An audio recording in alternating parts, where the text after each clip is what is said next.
స్థానిక సంస్థలకు కూడా మనం సమాయత్తం కావాలి. గెలుపోవటం తీసి పక్కన పడేయండి.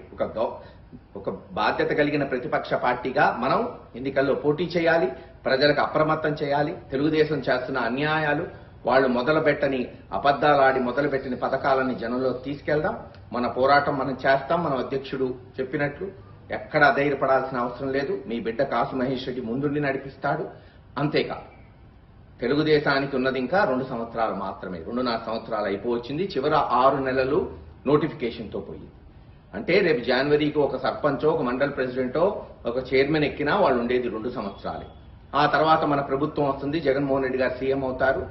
ఎవరున్నా సరే, తెలుగుదేశం వాళ్ళు మండల్ ప్రెసిడెంట్కున్నా, చైర్మన్కున్నా, సర్పంచ్కున్నా దించేది వాళ్ళు చూపెట్టారు కదా మరి మనకు మార్గం. గతంలో ఎప్పుడూ లేదు.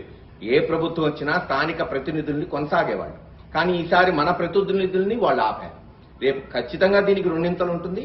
అవసరమైతే వాళ్ళ చేత రాజీనామాలు చేపిస్తాం, లీవ్ పెట్టిస్తాం.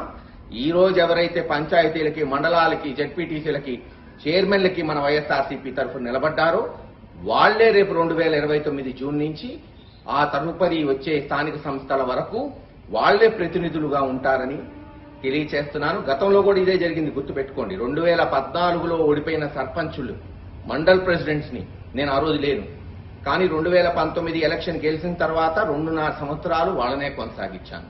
అలాగే ఈరోజు వైఎస్ఆర్ పార్టీ తరఫున జగన్మోహన్ రెడ్డి గారి కొరకు ఎవరైతే పంచాయతీల్లో, మండలాల్లో, చైర్మన్లో, మున్సిపాలిటీలో పోటీ చేస్తారో వాళ్లే రేపు ఇన్ఛార్జీలుగా ఉంటారని తెలియజేస్తారు.